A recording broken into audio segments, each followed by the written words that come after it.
आज मैं आप लोगों से कुछ मांग रहा हूं, दोगे अपने धर्म के लिए? कौन कौन देगा?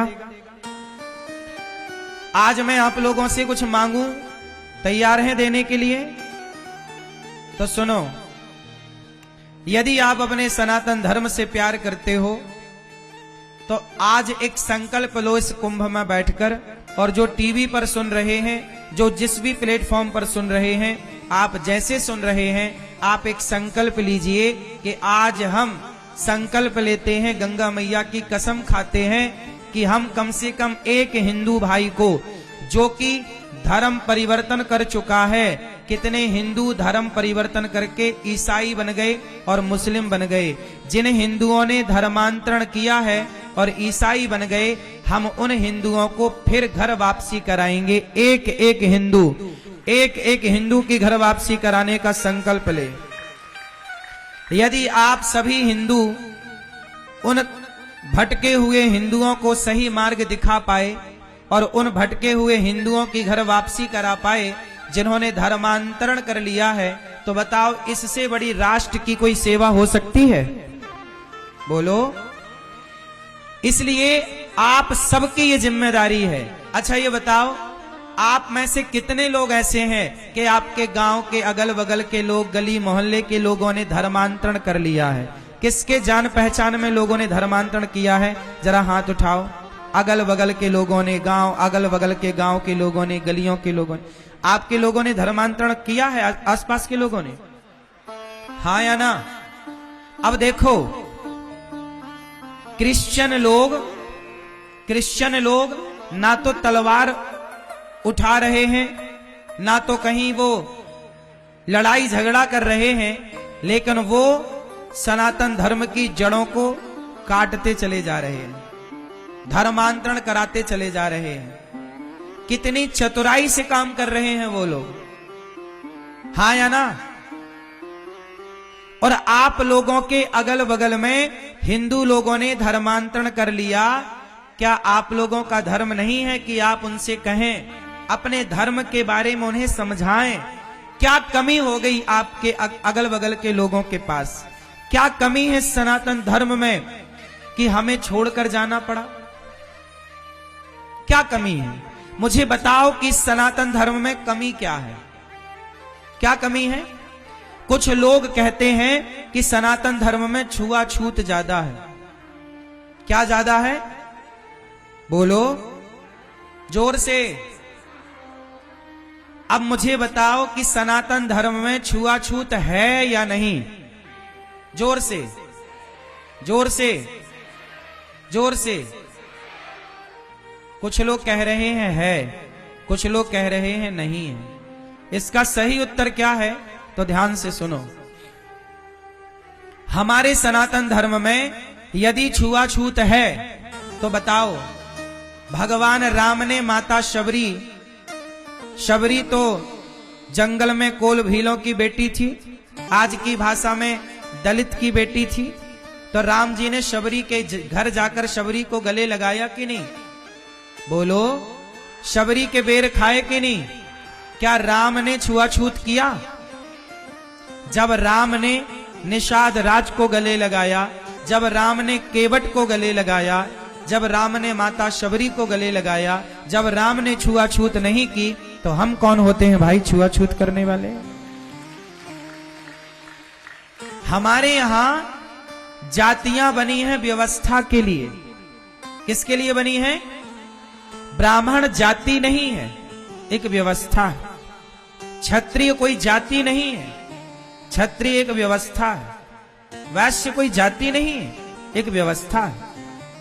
शूद्र कोई जाति नहीं है, एक व्यवस्था है। व्यवस्था क्या? देखो यहां पर एक व्यवस्था है। यहां पर क्या व्यवस्था है? ये साउंड वाले की अलग व्यवस्था है, कैमरे वाले का अलग व्यवस्था है, संगीत वालों की अलग व्यवस्था है, आप सबके बैठने की अलग व्यवस्था है। यदि व्यवस्था ना बनाई जाए तो व्यवस्था कैसे बनेगी? अभी देखो, जरा सी व्यवस्था बिगड़ी तो सारे लोग ऊपर चढ़ गए, एक साथ चढ़ गए, धक्का मुक्की की, एक कोई गिर जाए, किसी को चोट लग जाए तो जिम्मेदार कौन होगा? तो हर जगह क्या बनानी पड़ती है? और व्यवस्था बनाने में क्या होता है? जैसे अभी हमने देखो यहाँ पे कार्यकर्ताओं ने व्यवस्था बनाई, सबको नीचे रोका कि नीचे कथा सुनो, पर जिसको चढ़ने मिला वो तो खुश हो गया, पर जिसे चढ़ने नहीं मिला वो नाराज हो गया। फिर वही है धर्मांतर, अरे हम तो गए थे मिले भी नहीं, वहां अनिरुद्धाचार्य जी मिल ही नहीं पाए, देखो वहां तो चढ़ने नहीं दिया गया।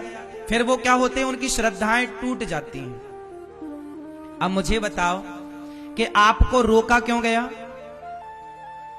यदि हम आपको सबको यहां बुला के मिलते ही रहें तो फिर कथा कब होगी? बोलो, और बोलो भाई, बात सही है, फिर कथा कब होगी? और आजकल लोगों को मिलना कहां है? आजकल 95% लोग मिलना नहीं चाहते, केवल फोटो खिंचाना चाहते। उन्हें मतलब थोड़ी है किसी चीज से, केवल फोटो आनी चाहिए बस, केवल फोटो खिंचाना है बस। अब सबको खुश भी तो नहीं किया जा सकता ना, जिनको खुश किया जाए वो खुश, नहीं किया जाए तो नाराज। ऐसे ही सनातन धर्म इतना बड़ा, देखो ये पांडाल तो इतना सा है, ये व्यवस्थाएं तो इतनी सी है, इतनी सी व्यवस्थाओं में कुछ लोग उदास हो जाते हैं, उनके मन का नहीं होता तो परेशान भी हो जाते हैं। जब इतना बड़ा देश और इतनी बड़ी सनातन संस्कृति की व्यवस्था है तो कुछ लोग नाराज हो जाते हैं कि आपने हमारे साथ भेदभाव किया।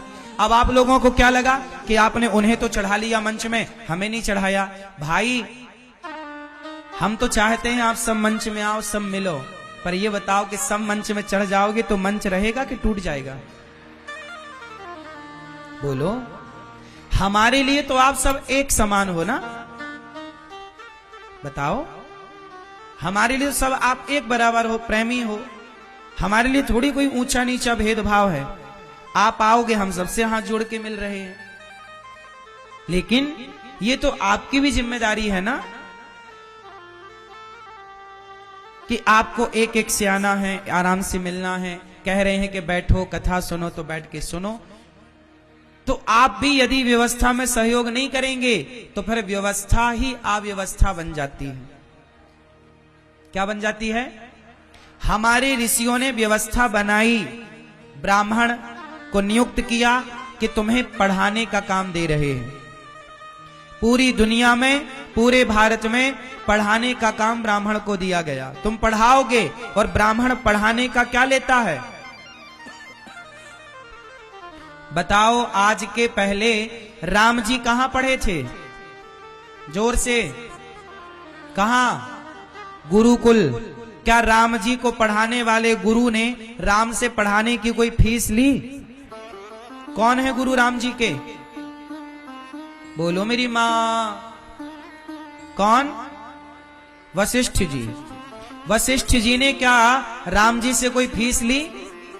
हाँ, ब्राह्मण का काम है कि समाज स्वयं पढ़ना। ए ब्राह्मण पंडित जी, खुद पढ़ो और समाज को निःशुल्क पढ़ाकर शिक्षा दान कर समाज की सेवा करो। पहले गुरुकुल निःशुल्क हुआ करते थे। आज भी वृंदावन में ये दास अनिरुद्ध ने उस परंपरा को बचाने के लिए, जो गुरु परंपरा, गुरुकुल की परंपरा, राम पढ़े गुरुकुल में, कृष्ण पढ़े गुरुकुल में, महाराणा प्रताप पढ़े गुरुकुल में, झांसी की रानी पढ़ी गुरुकुल में, हमारे यहाँ गुरुकुल की परंपरा है। और उसी गुरुकुल की स्थापना आज ये दास अनिरुद्धाचार्य ने, गौरी गोपाल गुरुकुल है वृंदावन में, 150 बच्चे पढ़ते हैं और सारे बच्चों को पढ़ाना लिखाना रहना खाना सब निःशुल्क है गौरी गोपाल गुरुकुल में। आज भी ये दास अनिरुद्ध उन बच्चों से 1 रुपया नहीं लेता और उन बच्चों को उच्च कोटि की शिक्षा वहां मिल रही है, ये गौरी गोपाल गुरुकुल में। बात समझ में आई? ब्राह्मण का काम क्या है? पढ़ाना और पढ़ना, यज्ञ कराना और यज्ञ करना। यज्ञ कराओगे, दान लेना और दान देना। मैं आप लोगों से दान लेता हूं और आप लोगों से लेकर के दान गौरी गोपाल गुरुकुल में पढ़ने वाले बच्चों की सेवा में, गौशालाओं की सेवा में, वृद्ध माताओं की सेवा में, और अखंड जो रसोई अन्न क्षेत्र लंगर वृंदावन में भी और प्रयागराज में जो अखंड अन्न क्षेत्र बट रहा उसमें लग जाता है। तो ब्राह्मण का काम यही है, पढ़ना, और ये ब्राह्मण की एक व्यवस्था है। लेकिन आजकल क्या हुआ, व्यवस्था हो गई चौपट, अंधेर नगरी चौपट राजा, टके शेर भाजी टके शेर खाजा, यही की कहावत है प्रयागराज की। हाँ या ना, अंधेर नगरी है। अब यहां, अब ये बताओ, हमारे देश में लोग सरकारी स्कूल में बच्चों को पढ़ाना सही समझ रहे हैं कि प्राइवेट स्कूल में? अच्छा, सारे लोग बच्चों को कहां पढ़ा रहे हैं? प्राइवेट स्कूलों में। अच्छा, प्राइवेट स्कूलों में जो शिक्षक हैं उनकी सैलरी कितनी होती है? बोलो, है? प्राइवेट स्कूलों में टीचरों की, मास्टरों की सैलरी क्या होती है? 10,000, 15,000, 20,000, 25,000 और बढ़िया होगा तो 30,000। क्यों जी, बात सही है कि गलत है? सही है। अब सोचिए कि प्राइवेट स्कूलों में सैलरी दी जा रही है शिक्षकों को 15,000, 20,000, और आप सब लोग वहीं पढ़ाना चाहते हैं जहां शिक्षक की सैलरी 15 और 20,000 है। लेकिन सरकारी स्कूलों में सैलरी कितनी है टीचरों की? 80,000, 70,000, 50,000, 1 लाख, 1.25 लाख। लेकिन वो 1.25 लाख सरकार दे रही है, 1 लाख रुपया सरकार दे रही है, पर सरकारी स्कूलों में कोई अपनी औलाद पढ़ाना नहीं चाहता, कोई अपने बच्चे पढ़ाना। अब बताओ, सरकार का पैसा बर्बाद हो रहा है कि नहीं?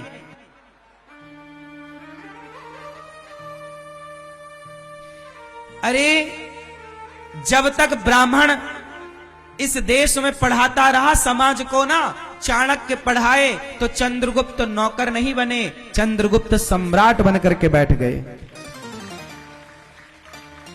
ब्राह्मण पढ़ाता है ना तो तुम्हें नौकर नहीं बनाता। सच्ची बताऊं, आज तुम्हारी शिक्षा ने तुम्हें नास्तिक बना दिया। जितना पढ़ा लिखा बच्चा होगा ना उतना बड़ा नास्तिक होगा। आज की शिक्षा ने पूरे देश को नास्तिक बना दिया। हाँ या ना? जब तुम पढ़े कम थे ना, तुम भगवान को मानते थे, तुम बाप के पांव दबाते थे, तुम मां के पांव दबाते थे, मां के पांव धोकर पीते थे। जब तक ये देश कम पढ़ा लिखा था ना, अपने माँ बाप को पलकों में बिठाता था, कंधे पे बिठा करके कावड़ यात्रा कराता था। जब कम पढ़ा लिखा था और बड़ा ज्यादा पढ़ लिख गया इस देश का बच्चा, तो अपने माँ बाप को निकालकर वृद्धाश्रम भेज देता है, लुगाई की बात मानता है, मां की नहीं सुनता। पढ़ा लिखा है ना, तो दोष किसका है? शिक्षा का। मैं ये नहीं कहता कि शिक्षा खराब है, शिक्षा तो बहुत अच्छी है, पर शिक्षा कैसी हो? जैसी शिक्षा चाणक्य ने चंद्रगुप्त को दी, जैसी शिक्षा वशिष्ठ जी ने राम को दी, और जैसी शिक्षा सांदीपनि जी ने भगवान श्री कृष्ण को दी, उस शिक्षा की हमारे देश को आवश्यकता है। क्या कहते हैं आप लोग? ये शिक्षा जो आप पढ़ रहे हो ना, गा से गधा, ये शिक्षा तुम्हें गधा ही बनाएगी। ब्राह्मण पढ़ाने का काम करता है, इसलिए ब्राह्मण का काम है भिक्षा मांगना। ब्राह्मण सदा गरीब क्यों रहा है? एक गरीब ब्राह्मण था, सुदामा गरीब थे, जितने ब्राह्मणों की कथा सब गरीब थे। क्यों? चलो बताओ, ब्राह्मण गरीब क्यों था? क्यों? अरे भिक्षा मांगता था, वो तो उसकी आवश्यकता थी। गरीब क्यों था ये बताओ? क्योंकि ब्राह्मण का काम केवल पढ़ना, और जब पढ़ेगा और पढ़ाएगा तो रोटी कैसे कमाएगा? तो फिर वो क्या करता? घर घर जाके 7-10 घर जाके खाने को ले आता, बस पेट भर जाए, और पेट भर जाए तो वो पढ़ाता था निःशुल्क। चाणक्य ने पढ़ाया चंद्रगुप्त को, बताओ कितनी फीस ली? बोलो। और चंद्रगुप्त कौन थे? शूद्र थे कि नहीं? चंद्रगुप्त मौर्य, बोलो हाँ। लोग कहते हैं ना कि शूद्र को पढ़ाए नहीं, शूद्र लोग कहते हैं हमसे छुआछूत कर रहे हैं, भेद कर रहे हैं, इसलिए हमने धर्म परिवर्तन कर लिया। साहब, कभी ब्राह्मण ने, कभी सनातनी ने, सच्चे सनातनी ने भेद नहीं किया। भेद किया होता तो चाणक्य चंद्रगुप्त को सम्राट बनाकर ना बिठा देते। तुम्हें भड़का दिया गया, तुम्हें गलत आंकड़े दे दिए गए और तुमने गलत को सही मान लिया। ब्राह्मण गरीब था और ब्राह्मण की गरीबी ही उसकी सुंदरता है। ब्राह्मण कभी अमीर होना चाहता भी नहीं है, बस पेट भर जाए, राम इतना दीजिए, जामे कुटुंब समाए, मैं भी भूखा ना रहूं, साधु न भूखा।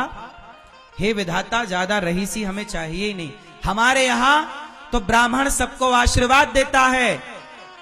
जब तुम ब्राह्मण को रोटी देते हो ना, तो ब्राह्मण आशीर्वाद देता, जाओ खूब फलो फूलो, खूब तुम्हारे घर में धन धान्य हो। ब्राह्मण ये चाहता है कि तुम अमीर बनो, हम नहीं। तुम अमीर रहोगे ना तो हमें तुम भिक्षा देते रहोगे और हम समाज की सेवा शिक्षा की करते रहे। ये व्यवस्था थी।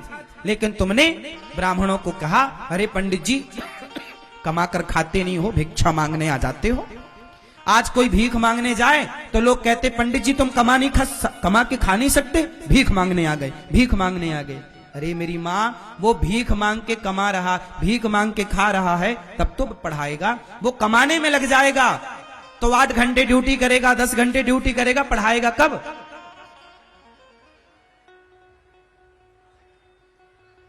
यही तो हुआ। आजकल तुम्हारे बच्चों को कौन पढ़ा रहा है? नौकरी करने वाले। इसलिए तुम्हारे बच्चे बन रहे हैं नौकर। पढ़ लिख कर हर बच्चे को क्या चाहिए? नौकरी।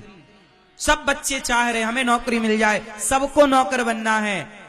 जबकि हमारे यहां जब ब्राह्मण पढ़ाता ना, तो ब्राह्मण ये कहकर नहीं पढ़ाता कि तुम्हें नौकरी करना है, बेटा तुम्हें सेल्फ डिपेंड बनना है। सेल्फ डिपेंड की शिक्षा ही हमारे देश में रही है, नौकर की शिक्षा रही ही नहीं।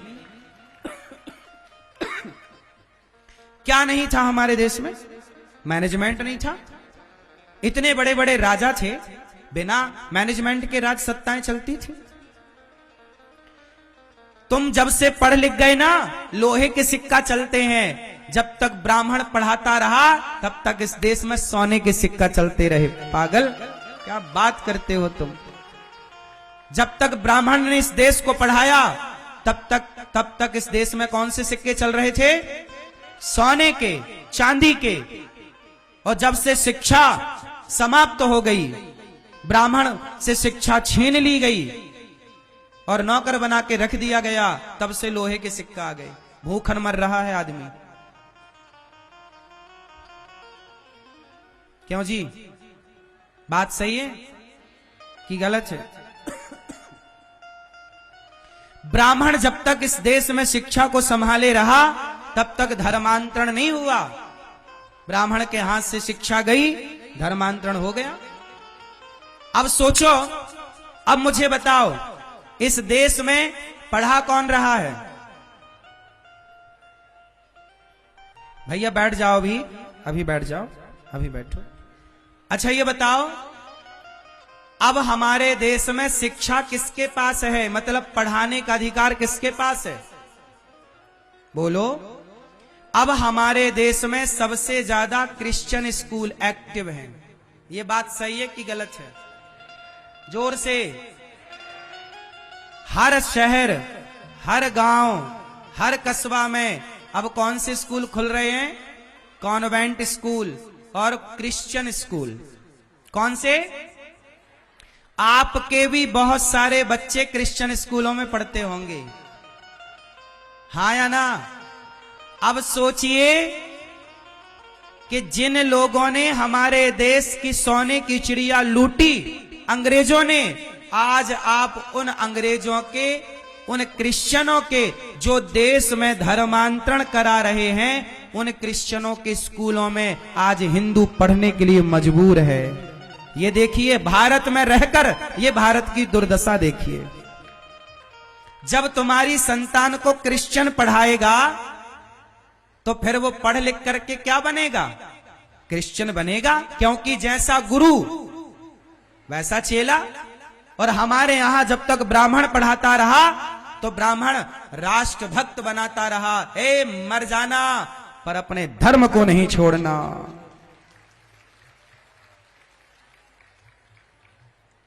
अब क्रिश्चियन लोग पढ़ा रहे, अब पंडित जी नहीं पढ़ा रहे हैं तुम्हारे बच्चों को, अब ब्राह्मण नहीं पढ़ा रहा है। अब कौन पढ़ा रहा है?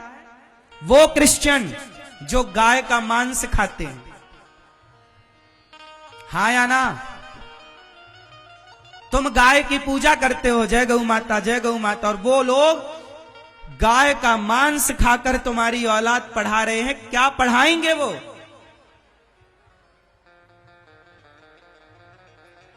क्या पढ़ाया उन्होंने? उन्होंने पढ़ाया तो हमारे देश में मां बाप फुटपाथ पर आ गए। पढ़ाया उन्होंने, जब तक ब्राह्मण पढ़ाता रहा ना तब तक ये देश में गाय घर घर पूजी जाती थी, घर घर गाय हुआ करती थी। हाँ या ना?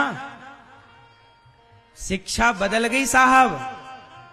अब क्रिश्चियन लोगों के हाथ में शिक्षा है। पहले गुरुजी कहते थे तिलक लगा के आना, धोती कुर्ता पहन के आना, गले में तुलसी की माला पहनकर आना, और आजकल तुम कलावा बांध कर जाओ तो क्रिश्चियन स्कूल में उतरवा दिया जाता है, और वो लोग खुद क्रॉस पहन करके तुम्हें पढ़ाते हैं। हाँ या ना? कोई विरोध करने वाला नहीं है। देख लेना बांग्लादेश में जो हो रहा है, हिंदुओं को कत्लेआम, इस देश में भी हिंदुओं की अब यही दुर्दशा होने वाली है, नहीं सुधरे तो। जिसकी लाठी उसकी भैंस। तुम्हारे बच्चे तुम्हारे घर में हैं, पर विचारधारा पूरी क्रिश्चियनों की है। पढ़ वही रहे ना। आजकल क्रिश्चियन स्कूलों में बच्चों को अंडे खाने के फायदे बताए जा रहे हैं, मांस खाने के फायदे बताए जा रहे हैं, ताकि तुम्हारे बच्चों का धर्म भ्रष्ट हो जाए। इसलिए अब बताओ, आप सच्चे अपने हृदय में हाथ रखकर बताओ, जब तक ब्राह्मण पढ़ाता रहा ना इस देश को तो लोग शाकाहारी थे, चींटी को मारने से बचते थे। और जब से ये क्रिश्चियन लोग पढ़ाए, आज 95% लोग इस देश के सनातनी मांसाहारी हो गए हैं। बात सही है कि गलत है? आप बहुत सारे लोग यहां बैठे हैं ना, मांस खाते होंगे, सब नहीं, कुछ मुर्गा खाते होंगे, अंडा खाते होंगे।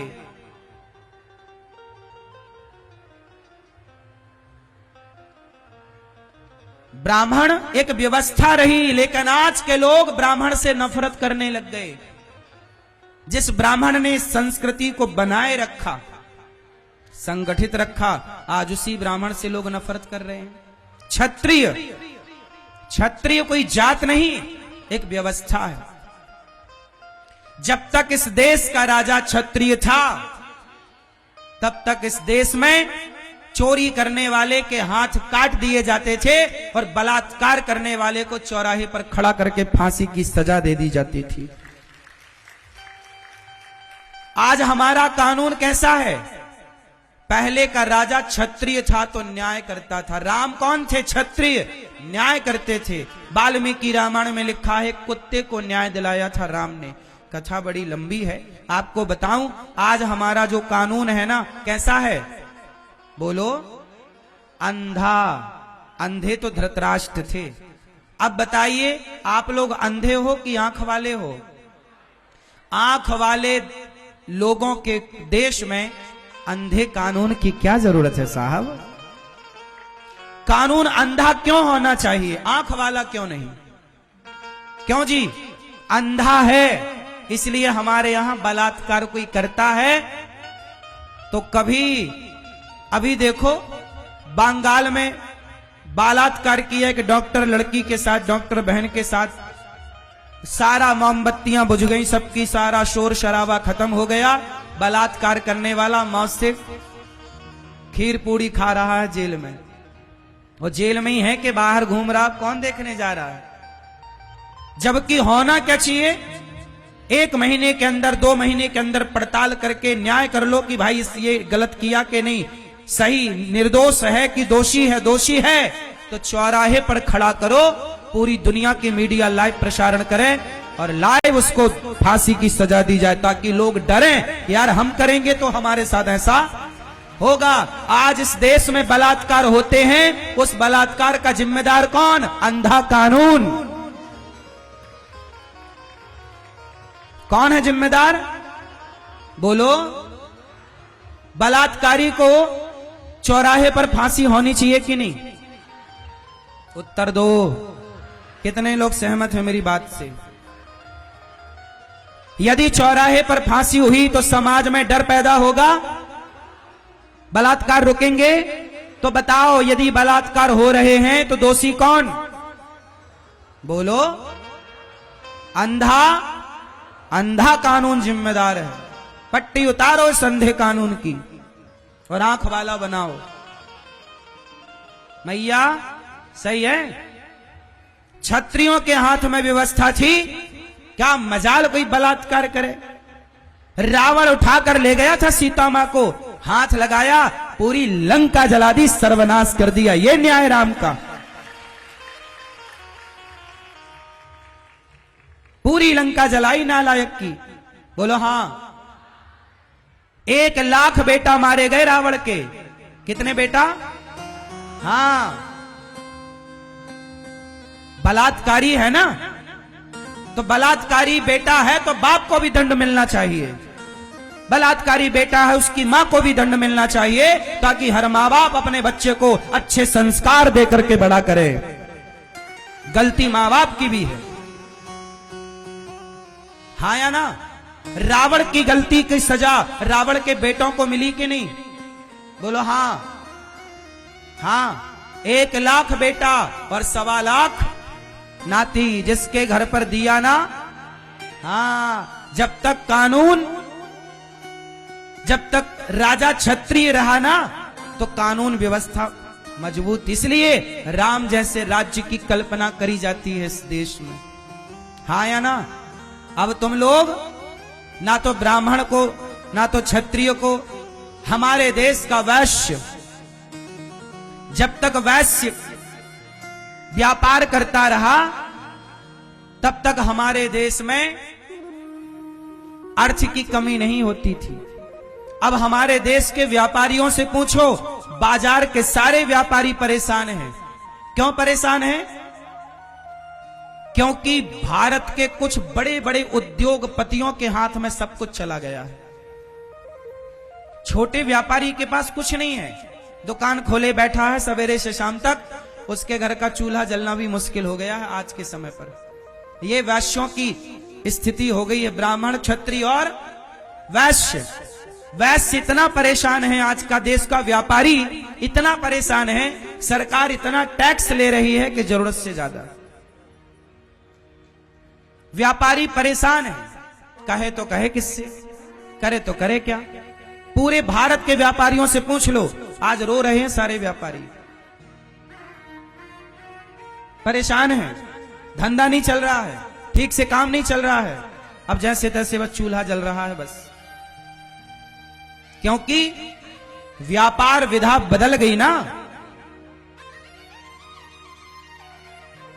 अब ऐसा है हमारे देश में कि एक व्यक्ति यदि काम करता है, अब जैसे मैं उदाहरण क्या दूं, बड़ा देखो हम लोग क्या कहें, सब बातें पूरा क्लियर तुम्हें बता दें तो बड़ा विरोध हो जाए, इसलिए हम कहते हैं हमें बताना कम पड़े, तुम भी थोड़ा जानो, अपने से जानो। ऐसा है कि एक छोटी सी उदाहरण से समझाता हूं, समझना। एक बहुत बड़ा व्यापारी है, उसका प्लास्टिक का काम है। प्लास्टिक आजकल सबसे ज्यादा प्लास्टिक से काम होता है, बाल्टी प्लास्टिक की, मग्घा प्लास्टिक के, खिलौने प्लास्टिक के, हर चीज आजकल किसकी है? प्लास्टिक की। अच्छा, प्लास्टिक का आता है दाना, और उस दाने से प्लास्टिक के सामान बनते हैं। तो जो प्लास्टिक का दाना आता है ना, वो दाने का एक आदमी के पास पूरा कारोबार है कि मैं ही तुम्हें दाना सप्लाई करूंगा। यदि दूसरा व्यापारी कहे कि भाई अच्छा बाजार में ना कंपटीशन होना चाहिए, यदि कंपटीशन नहीं है तो फिर मनमाना चलेगा, वो चाहे जितना रेट ले देना पड़ेगा, पर कंपटीशन है तो वो चीज 10 की दे रहा है तो आपको 9 की भी मिल सकती है, वो कहेगा भाई मेरा भी चले। तो ऐसा है कि जिसके पास ये व्यापार है ना प्लास्टिक का, वो इतना बड़ा आदमी है कि दूसरा कोई बाजार में उतरता है ना वो दाना सप्लाई करने, तो वो अपने दाने को सस्ता कर देता है। 10 रुपए का है तो 5 रुपए का कर देता है।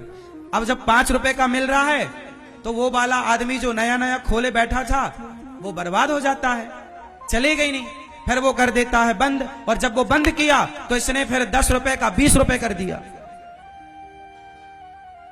फिर ये 10 रुपए का ये चल रहा है बाजार में। तो गिने चुने लोगों के पास हाथ है, वो चाहे बाजार को नीचे गिरा दें, वो चाहे बाजार को बोलो ऊपर उठा दें, ये चल रहा है। अब व्यापारियों के हाथ में कुछ नहीं है, इनकी भी बस दाल रोटी चल रही है, गुजारा हो रहा जैसे तैसे।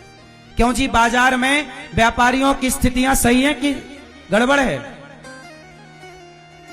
शूद्र, शूद्र जो है ब्राह्मण, क्षत्रिय, वैश्य और शूद्र। शूद्र कौन है? शूद्र है जो सबकी सेवा करे, सबका साथ दे। शूद्र कोई जाति नहीं, शूद्र एक व्यवस्था है। हमारे यहां शूद्र से कभी छुआछूत था ही नहीं, कभी ये भावना थी ही नहीं कि हम तुम्हें छुएंगे नहीं। आज गौरी गोपाल आश्रम में देखो सभी माताएं रहती हैं, ब्राह्मण माँ, क्षत्रिय माँ, वैश्य माँ, शूद्र माँ, हम किसी माँ से जाति नहीं पूछते और सभी माँ के पांव दबाकर सभी माताओं की सेवा करते हैं। सभी माओं की क्या करते हैं? सेवा करते हैं, सबकी सेवा, कोई भेद नहीं, कोई ऊंच नहीं, कोई नीच नहीं, कोई जात नहीं, कोई पात नहीं। जात पात का त्याग करके जातियां व्यवस्था के लिए हैं, ना कि छुआछूत के लिए। मैया, ओ मैया, ओ लड़ंकू मैया, ए लड़ंकू मैया,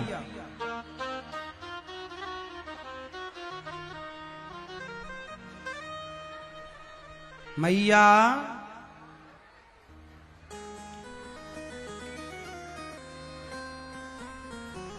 जय हो स्वामी जी की। सुनो, ए मैया कितना लड़ रही है घर में, कैसे रहती होगी ये मैया?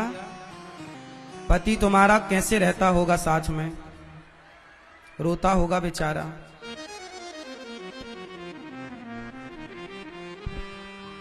सुनो, शूद्र जो है हमारे यहां एक व्यवस्था के लिए है, शूद्र कोई जाति नहीं। इसलिए मैं कहता हूं ब्राह्मण, क्षत्रिय और वैश्य, शूद्र, ये चारों के पिता कौन हैं? जोर से, जोर से, कौन है चारों के पिता? एक भगवान श्रीमन नारायण। हम चारों के पिता कौन?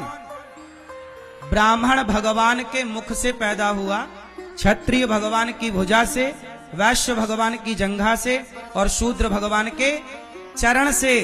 अब बताओ, जब चारों का बाप एक है तो तुम चारों एक बाप की संतान हो गए कि नहीं? चारों कौन हो गए? भाई और चारों भाई। अब चारों भाई हो तो आपस में लड़ते क्यों हो? कौन बड़ा और कौन छोटा? इसलिए कोई छोटा नहीं। हम आपसे यही निवेदन करेंगे कि आप लोग गंगा मैया की कसम खा के आज मुझे वादा करो कि एक एक हिंदू जो धर्मांतरण कर चुका है, आप कम से कम एक एक हिंदू को समझा करके और आप उसका घर वापसी कराएंगे, कराओगे? और सबको गले लगाओ, कोई छुआछूत ना माना करो। सब हमारे हैं, दलित भाई हमारे हैं, जंगल के आदिवासी कोल भील हमारे भाई हैं, कोई हमसे अलग थोड़ी है। जब राम ने छुआछूत नहीं रखा, मैं कौन होता हूं?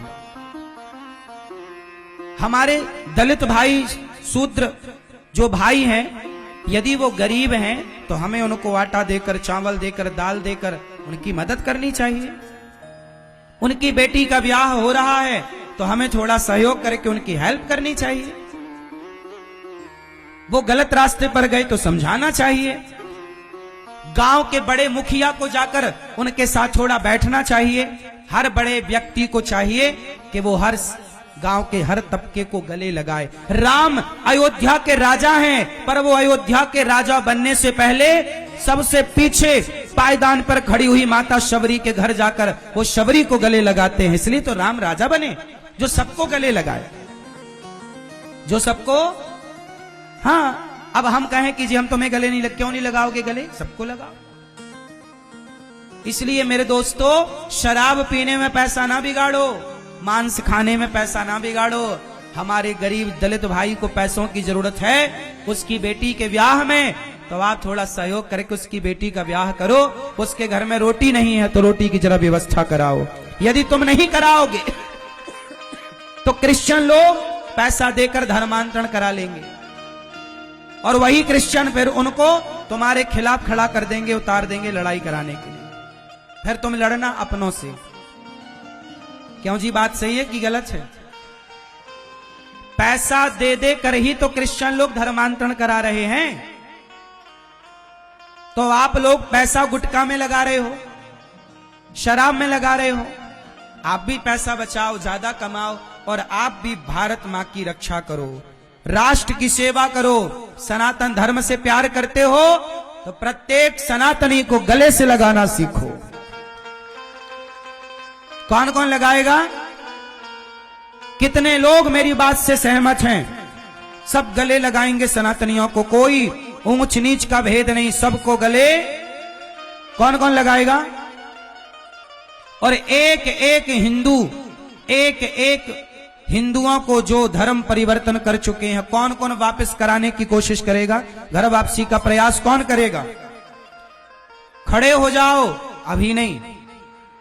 खड़े हो जाओ का मतलब है खड़े हो जाओ अपने धर्म के लिए, और अपने धर्म के लिए खड़े होकर के, और आप कंधे से कंधा मिलाकर सनातनियों जब 4 कदम बढ़ाओगे ना, तो क्या मजाल किसी क्रिश्चियन पादरी की कि वो तुम्हारी गली मोहल्ले में घुस के तुम्हारे हिंदुओं का धर्मांतरण करा सके। तुम सोए हो, तुम नींद में हो, इसलिए तुम्हारे बगल में धर्म परिवर्तन हो गया, तुम्हें कानों कान खबर ना लगी। बात सही है? इसलिए मेरी मां, बहुत आवश्यकता है धर्म परिवर्तन। आज इस भारत की सबसे बड़ी समस्या है या नहीं? कितने लोग मान रहे हैं कि यह बहुत बड़ी समस्या, और आने वाले टाइम पर देख लेना कि जो आज हिंदू धर्म परिवर्तन कर रहे हैं, क्रिश्चियन लोग इन्हीं की एक सेना बनाएंगे और आपके खिलाफ उतार देंगे। फिर लड़ना अपनों से। बहुत बड़ा षड्यंत्र है। तुम उनकी खोपड़ी जितनी चल रही है ना, तुम्हारी चल ही नहीं रही है।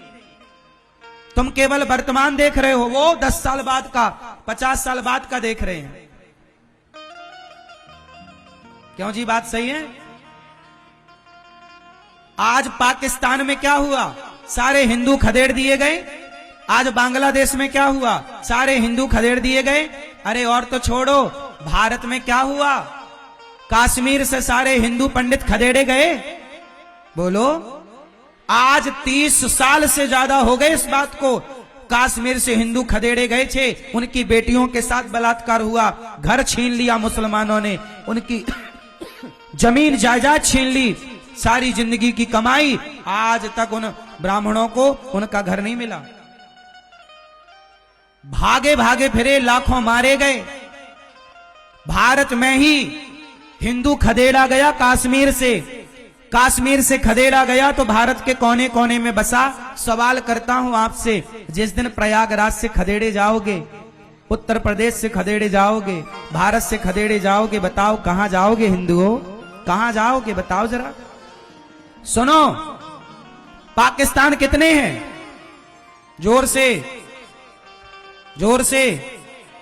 एक, यही तुम्हारी गलतफहमी है। एक पाकिस्तान नहीं है, एक पाकिस्तान तो है जिसे सब जानते हैं, पर आज भारत के हर बड़े बड़े शहरों में एक मिनी पाकिस्तान है, एक छोटा पाकिस्तान एक्टिव है। आप मानो ना मानो, एक पाकिस्तान के भरोसे भूल पे ना रहना। आज हर शहर में एक पाकिस्तान डेवलप हो रहा है। आज मैं भोपाल गया कुछ दिन पहले। भोपाल में हिंदुओं ने बताया, गुरुजी हम यहां घर बेच के भागने के लिए मजबूर हैं, क्योंकि ये मुसलमान बाहुल्य है। जहां मुसलमान ज्यादा है वहां से हिंदू भाग रहे हैं। भागते कहां जाओगे भाग भाग के? एक दिन तुम्हारे गली के पास भी आएंगे और भागना पड़ेगा, तो कहां जाओगे? इसलिए कहता हूं, भागना नहीं, डट करके अपने अधिकार के लिए लड़ना सीखो। कहां जाओगे भाग के? कायर नहीं हो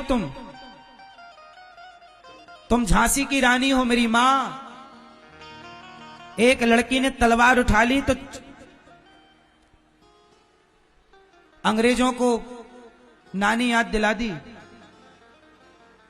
शिवाजी हो तुम, महाराणा प्रताप हो तुम, राम हो तुम। अपने अधिकार के लिए लड़ो, भागो मत। हिंदुओं, बहुत भीतर से कह रहा हूं, गंगा मैया के चरणों में बैठकर कह रहा हूं कि भारत में अब ये भारत सुरक्षित नहीं है। तुम राजनेताओं के चक्कर में ना पड़ो। राजनेता केवल अपनी रोटी सेकने में लगे हैं। कोई हिंदुओं के बारे में, सनातन के बारे में कोई राजनेता नहीं सोच रहा है। सोच रहा होता तो आज इस देश में जनसंख्या नियंत्रण कानून आके खड़ा हो जाता। कोई जनसंख्या पर कंट्रोल नहीं है इस देश में। तुम 2 बच्चे पैदा कर रहे हो और वो लोग 10 पैदा कर रहे हैं। जब 10 खड़े होंगे, तुम्हारे 2 क्या कर लेंगे? गर्दन काट दी जाएगी। तुम कमा कमा के रख रहे हो, तुम्हारे घरों पे कब्जा कर लिया जाएगा। यदि सरकार सोच रही है सनातन के बारे में, तो कंट्रोल क्यों नहीं कर रही है? इसलिए नेताओं का बस का नहीं है। नेता केवल अपनी राजनीति करना चाहते हैं, बस। हिंदुओं का तो केवल भगवान है मेरी मां। इसलिए मैं कहता हूं कि आप अपनी बेटी को झांसी की रानी बनाओ और अपने बेटे को शिवाजी बनाओ। मेरे दोस्तों, कल को लड़ना पड़े ना, तो कश्मीर से जैसे भागे ना पंडित, मैं कभी भागने वालों में से नहीं। अरे मरेंगे और क्या होगा, पर मार करके मरेंगे। मेरी मां, ये बेटियों को झांसी की रानी बनाना, पता नहीं कब तुम्हारे घर से तुम्हें भागना पड़े। भरोसे ना रहना सरकार के। सरकार तो तब भी थी जब कश्मीर से खदेड़े गए। कानून तो तब भी था जब कश्मीर से खदेड़े गए। पुलिस तो तब भी थी जब कश्मीर से खदेड़े गए। और सेना तो तब भी थी जब कश्मीर से खदेड़े गए। क्या कर लिया सेना ने, क्या कर लिया पुलिस ने? बात सही है? कितने लोग मेरी बात से सहमत हैं? तो बेटियों को क्या बनाओगे? जोर से, जोर से। आत्मरक्षा करना जाने तुम्हारी बेटियां, तलवार चलाना जाने तुम्हारी बेटियां। और बेटो मेरे दोस्तों, शिवाजी की तरफ बहादुर बनना। शराब पी करके, गुटखा तंबाकू खा के हिजड़े ना हो जाना।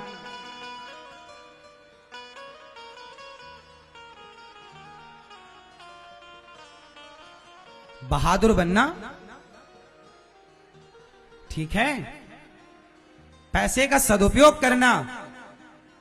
तुम्हारा शरीर जाना चाहिए इस देश की सेवा में, पर वो सारी शक्ति गुटखा तंबाकू सिगरेट शराब में तुम्हारा शरीर बिगड़ रहा है। बोलो भारत माता की, भारत माता की।